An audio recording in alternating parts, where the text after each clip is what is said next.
आज हम हमको कौटिल्य के मंडल सिद्धांत के बारे में बताएंगे। प्राचीन भारतीय राजनीतिक चिंतकों में सबसे अधिक महत्वपूर्ण सिद्धांत जो है वो मंडल सिद्धांत है और कौटिल्य के द्वारा भी इस मंडल सिद्धांत का प्रतिपादन किया गया है और इन्होंने अर्थशास्त्र के छठे अधिकरण के दूसरे अध्याय में मंडल सिद्धांत की विवेचना की है। कौटिल्य ने अंतर्राज्यीय संबंधों का यह सिद्धांत आदर्शों तथा वास्तविकता दोनों को ध्यान में रख करके किया है और वास्तव में ये सार्थक सिद्ध भी हुआ है। राज्यों के पारस्परिक संबंधों का स्वरूप निर्धारित करते हुए कौटिल्य ने मंडल सिद्धांत की स्थापना की है। मंडल का मतलब क्या होता है? मंडल का अर्थ होता है राज्यों का वृत्त गोल चक्कर। मंडल यानी मंडल सिद्धांत का मतलब होता है भारत के अनेक राज्यों को दृष्टि में रखते हुए इस मंडल सिद्धांत का प्रतिपादन किया गया है और यह सिद्धांत एक राजा को विजय की आकांक्षा रखने वाला समझ करके और उसके चारों तरफ अन्य राज्यों के मंडल की रचना करता है। तो कौटिल्य ने इस मंडल के 12 वृत्त बताए हैं, यानी इस मंडल सिद्धांत में 12 राज्यों के वृत्त स्थित हैं। यानी इस सिद्धांत में मंडल का केंद्र एक ऐसा राजा होता है जो पड़ोसी राज्यों को जीतकर अपने में मिलाने के लिए हमेशा तत्पर रहता है, प्रयत्नशील रहता है। यानी एक राजा जो बिल्कुल केंद्र में है और उसके चारों तरफ अन्य राज्य होते हैं और उन अन्य राज्यों को वो जीतने की हमेशा इच्छा रखता है। तो जो जीतने की इच्छा रखता है, जो राजा केंद्र में होता है, उस राजा को कौटिल्य ने विजुगीष राजा की संज्ञा दी है। विजुगीष यानी विजुगीष का मतलब क्या है? जो विजय की इच्छा रखता है। और इस मंडल में कुल 12 राज्य होते हैं। पहला विजुगीष, दूसरा अरि, तीसरा मित्र, चौथा अरिमित्र, पांचवा मित्र, पांचवा अरिमित्र, नेक्स्ट पारणिग्रह, आक्रंद, पार्शिग्राहसार, आक्रंदसा, मध्यम और उदासीन। अर्थशास्त्र के अनुसार इन राज्य मंडलों की संरचना इस प्रकार से की गई है। हम इनका अलग अलग से देखेंगे कि किस तरह से ये, जैसे कि भौगोलिक दृष्टिकोण से भी अगर हम देखें तो विजुगीष मंडल के मध्य में रहता है। विजुगीष राष्ट्र जो जीतने की इच्छा रखता है वो बिल्कुल मध्य में रहता है और अपने राज्य की विस्तार की आकांक्षा रखने की वजह से ही उसको विजुगीष राजा कहा जाता है और इसका स्थान मंडल के बीचों बीच रहता है। यानी जो इन्होंने कौटिल्य ने मंडल बनाया है, जो 12 राज्यों का मंडल है, उसके बिल्कुल बीच में विजुगीष राजा रहता है और उसके बाद में आता है अरि। अरि का राष्ट्र क्या होता है? विजुगीष राजा के सामने की ओर और उसके साथ लगा हुआ, यानी उसके अगल बगल वाले दोनों ही राज्य विजुगीष राज्य के शत्रु होते हैं, इसलिए वो अरि कहलाता है। जैसे भारत पाकिस्तान, भारत चाइना, इज़राइल अरब देश आदि इस दृष्टि से एक दूसरे के शत्रु माने जाते हैं। यानी जिनकी किसी भी राष्ट्र की सीमाएं लगी हुई होती हैं वो हमेशा उनके शत्रु माने जाते हैं। तीसरा है मित्र, यानी अरि के बराबर वाला जो राज्य होता है वो विजुगीष राजा का मित्र होता है और जो विजुगीष का मित्र होता है वो उसके बराबर वाले का शत्रु होता है। पाकिस्तान और चीन की मित्रता भी इसी वजह से है और दोनों भारत को अपना शत्रु मानते हैं। इसके बाद में आता है अरिमित्र। अरिमित्र क्या होता है? मित्र के सामने वाला राजा अरिमित्र कहलाता है। यानी जो दुश्मन का मित्र है, जो दुश्मन का मित्र होता है वो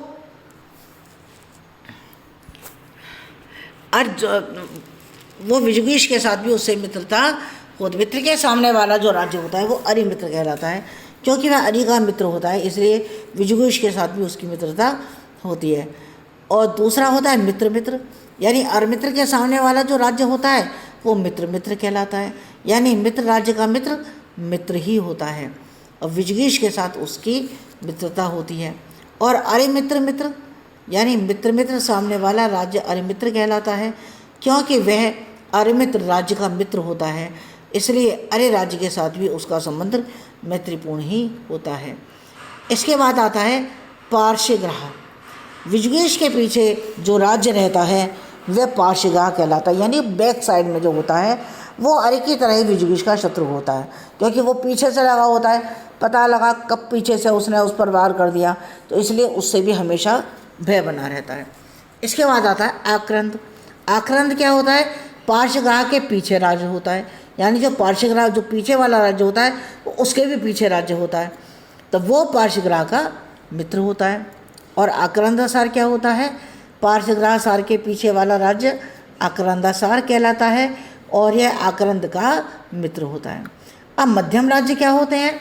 मध्यम राज्य ऐसे राज्य होते हैं जिसका प्रदेश विजुगुष और आर्य राज्य दोनों की सीमाओं से लगा होता है और वो विजुगुष और आर्य दोनों से अधिक शक्तिशाली होता है और वो दोनों की सहायता भी करता है। आवश्यकता पड़ने पर दोनों का अलग अलग मुकाबला भी करता है, दोनों से अलग अलग युद्ध भी करता है। और अंतिम होता है उदासीन राजा। उदासीन राजा जो है वो विजुगुष, आर्य और मध्यम इन तीनों राज्य की सीमाओं से अलग होता है, उसका इन सीमाओं से कोई लेना देना नहीं होता। वह शक्तिशाली होता है, लेकिन समय मिलने पर जो भी तीनों राज्य यानी विजुगुष राष्ट्र है या आर्य राष्ट्र है या मध्यम राष्ट्र है, जो भी उससे सहायता मांगते हैं उन्हीं की वो सहायता कर देता है। और अगर इनमें से कोई उससे लड़ने की तैयारी युद्ध करना चाहता है तो वो उनका मुकाबला भी करता है। तो इस प्रकार से कौटिल्य कहता है कि राजा को राज्य की दृष्टि और स्थिति को ध्यान में रख करके नीति का निर्धारण करना चाहिए। ऐसा करने से राज्य के हितों में उत्तरोत्तर वृद्धि होती है और राज्य एक शक्ति के रूप में उभर करके अपनी पहचान बनाता है। इसके बाद में उन्होंने मंडल सिद्धांत का विश्लेषण किया है कि मंडल सिद्धांत की जो हमने ऊपर विवेचना की, जो बताया कि किस तरह से मंडल का एक वृत्त होता है, उसके बारे में कुछ बातें कहीं। वो ये कहते हैं कि यद्यपि मंडल शब्द 12 राज्यों के समूह के एक वृत्ताकार चित्र की ओर संकेत करता है, फिर भी उन राज्यों के स्थान की कल्पना एक सीधी रेखा में भी की जा सकती है। यानी हम केवल ये न सोचें कि वो मतलब एक चक्र, एक गोलाकार रूप में भी है, बल्कि वो एक सीधी रेखा के रूप में भी, एक लाइन में भी हम उनको सोच सकते हैं। दूसरी बात क्या है कि मंडल सिद्धांत में राज्यों का जो नामकरण किया गया है वो सभी नाम परिस्थितियों और समय के आधार पर बदल भी जाते हैं। कई बार ऐसा होता है कि विजुगुष का राजा, विजुगुष का जो पहले मित्र था वो शत्रु भी हो सकता है और जो शत्रु है वो मित्र भी हो सकता है। तीसरी बात क्या है कि मंडल के निर्माण के लिए केवल 12 राज्यों का होना ही आवश्यक नहीं है। समय के आधार पर, परिस्थिति के आधार पर राज्यों की संख्या में कमी या वृद्धि भी हो सकती है। संख्या 12 तो केवल इस बात का सूचक होता है यदि कोई राज्य अपने समीप स्थित राज्य को युद्ध द्वारा अधीनस्थ करना चाहे तो जैसी स्थिति 12 राज्यों के अंतर्गत होती है उसी आधार पर वो उसको कर सकता है। अगली चौथी बात यह है कि मध्यम और उदासीन राज्यों को छोड़ करके मंडल के अन्य सभी राज्यों की शक्ति प्रायः समान होती है। तो इस तरह से मंडल शक्तिशाली राज्यों का एक समूह होता है जो 2 विरोधी गुटों में विभक्त रहता है। एक गुट नेता होता है और जो मंडल पर सर्वोच्चता स्थापित करने का प्रयास करता रहता है। 5वां विश्लेषण कौटिल्य ने इस प्रकार किया है कि खतरों को कम करने के लिए इस तरह के सिद्धांत का निर्माण किया है जिससे कि छोटे नए राज्यों में शक्ति का विवेकपूर्ण संतुलन बना रह सके और किसी भी तरह का कोई भी युद्ध न हो।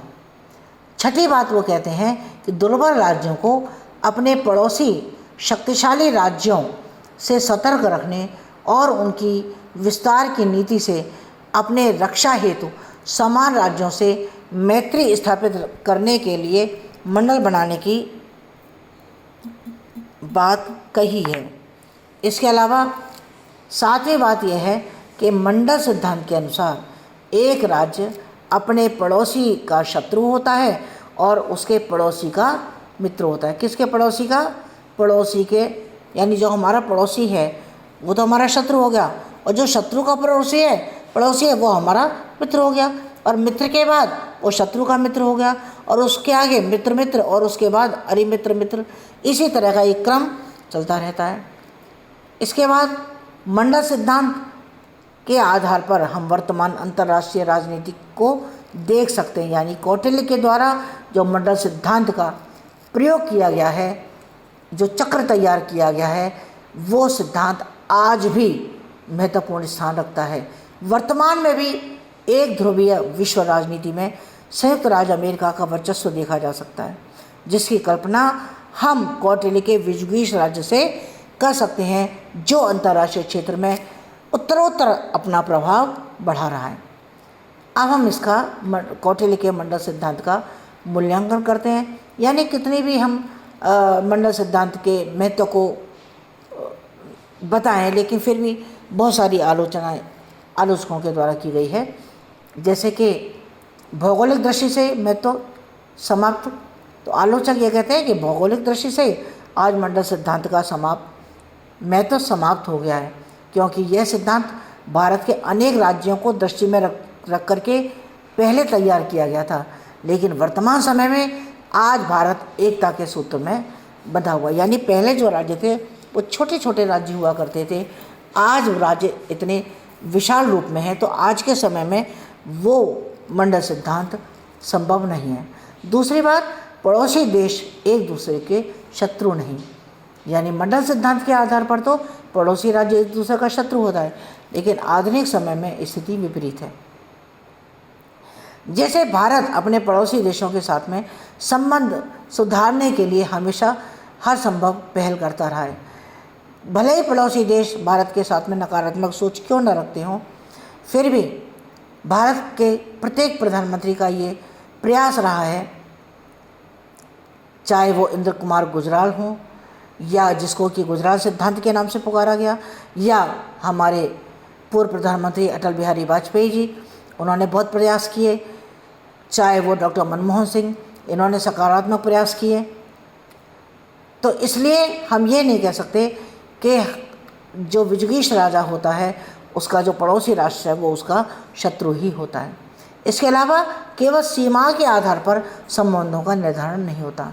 यानी वर्तमान समय में अगर हम देखें तो व्यापारिक और आर्थिक हित और विचारधारा संबंधी भेद भी संघर्ष के कारण होने लगे हैं। ऐसी स्थिति में सीमा के आधार पर नहीं बल्कि राज्यों के पारस्परिक संबंधों की व्याख्या नहीं की जा सकती। इसके अलावा विजुगीष राज्य का कोई स्थान नहीं है। आज के समय में विजुगीष राज्य का कोई स्थान नहीं है। उसकी राज्य की विस्तारवादी नीति या युद्ध की नीति किसी भी कीमत पर अंतर्राष्ट्रीय व्यवस्था को स्वीकार नहीं कर सकती।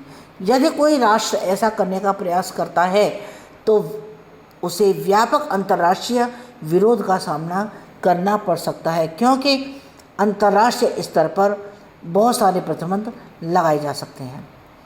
इसके अलावा लास्ट पॉइंट है इसका, स्थायी शत्रु या मित्र की धारणा गलत। यानी वर्तमान समय में अंतर्राष्ट्रीय संबंधों के समय में अगर हम देखें तो कौटिल्य का मंडल सिद्धांत आज के समय में सत्य सिद्ध नहीं हो सकता, क्योंकि वर्तमान समय में कोई भी स्थायी शत्रु या स्थायी मित्र नहीं है।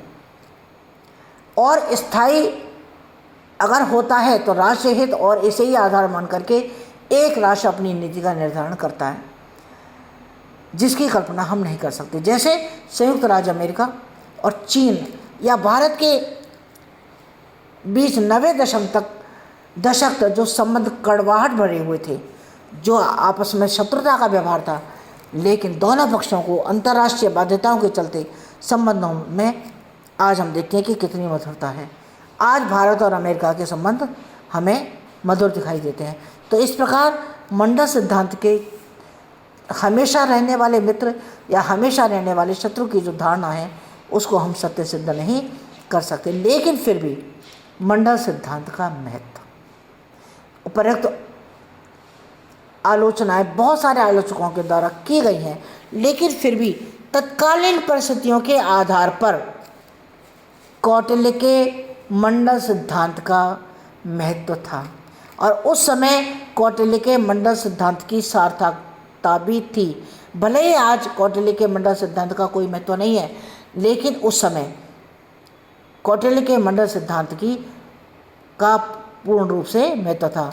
तो इस तरह से निष्कर्ष रूप में हम कह सकते हैं कि कौटिल्य का मंडल सिद्धांत कौटिल्य की विदेश नीति संबंधी सूझबूझ, उसकी व्यावहारिक राजनीति में उसकी दक्षता और उसकी दूरदर्शिता का परिचायक है। मंडल सिद्धांत अंतर्राष्ट्रीय राजनीति के मूलभूत सिद्धांतों और वास्तविक तथ्यों तथा घटनाओं पर आधारित है। इसलिए कौटिल्य का मंडल सिद्धांत आज भी विदेश नीति का स्थायी प्रकाश स्तंभ है।